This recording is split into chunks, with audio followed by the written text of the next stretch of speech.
दोस्तों, आप बिलीव नहीं करोगे कि TIFF Toronto international film festival ने ऑफिशियली एक ऐसा प्रेस रिलीज किया है जो पूरी गेम चेंज करने वाला है। टिफ 2026 ने अपने high Prestige competitive section platform को एक्सपेंड कर दिया है और लाइनअप अब और बड़ी हो चुकी है। इंटरनेशनल जूरी पैनल स्ट्रॉन्ग कर दी गई है और सबसे बड़ा बॉम्ब यह है कि प्लेटफॉर्म अवार्ड की विनिंग फिल्म अब डायरेक्ट ऑस्कर कंसिडरेशन के लिए की जाएगी। बेस्ट इंटरनेशनल फिल्म कैटेगरी में डायरेक्ट पास टू ऑस्कर्स, बिना किसी डोमेस्टिक सिलेक्शन के लफड़े के, बिना किसी लोकल पॉलिटिक्स के और बिना किसी रेड टेपिज्म के। अगर आप टिफ का प्लेटफॉर्म अवार्ड जीत लेते हो तो आपकी फिल्म सीधा ऑस्कर की रेस पे पहुंच जाती है। आज हम इस प्रेस अनाउंसमेंट को डायसेक्ट करेंगे, टिफ 2026 में शामिल इंडियन फिल्म्स पे नजर डालेंगे, स्टैटिस्टिकल विनिंग प्रोबेबिलिटीज डिस्कस करेंगे और देखेंगे कि इंडियन फिल्म्स का ये रूट ऑस्कर से कैसे बनता है और क्या इंपैक्ट होगा अगर ये ऑस्कर जीतती हैं तो। पर आगे बढ़ने से पहले our team is working really hard every single day to bring you fresh, highly competitive cinema breakdown. So please do us a quick favor, hit that subscribe button right now, turn on the notifications and comment sections करके बताओ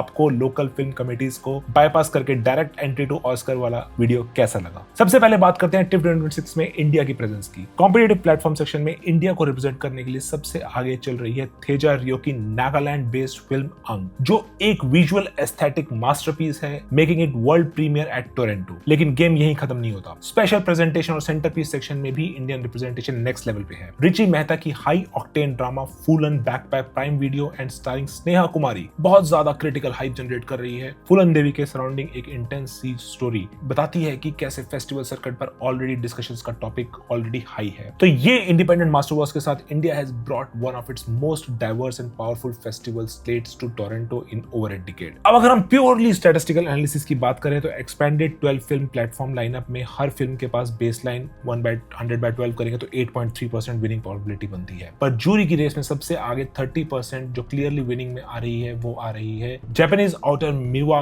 निशिकावा की drama children untold, जो platform section की opening movie भी है। Statistically इसकी winning probability around 30% है और सेकंड स्पॉट पे 22% प्रोबेबिलिटी के साथ होगी जॉन ट्रेंगोव की south African political drama the smell of apples. और कंटेंडर ब्रैकेट में 15% प्रोबेबिलिटी के साथ टाइड है इंडिया की अंग बाय थेजा रियो और ब्राजील की on behalf of my son. अगर थेजा रियो की अंग यहां अपसेट विन पुल ऑफ कर लेती है तो फिल्म फेडरेशन ऑफ इंडिया के लिए ये बहुत बड़ी जीत होगी और ये इंडिया की रेस में सीधा एकेडमी अवार्ड्स में आगे चली जाएगी। तो सोचिए, अगर एक इंडियन फिल्म टिफ पाइपलाइन के जरिए ऑस्कर जीत लेती है तो इंडियन सिनेमा का वर्ल्ड पे क्या इंपैक्ट होगा। Structure wise it will be a complete revolution. Historically India की ऑफिशियल सबमिशन हमेशा controversies, jury bias and strange selection से घिरी रहती है। जहां लंच बॉक्स जैसी फिल्म्स को डिस्कार्ड किया जाता है, ब्यूरोक्रेसी और सब जगह आगे आ जाती है। ग्लोबल डिस्ट्रीब्यूटर्स और हॉलीवुड स्टूडियोज ने डायरेक्ट इंडियन इंडिपेंडेंट सिनेमा में इन्वेस्ट करने के लिए रीजनल डायरेक्टर्स को इंटरनेशनल स्टेटस पे एक लेवल प्लेइंग फील्ड दिया गया है। मेरा फाइनल वर्डिक्ट है,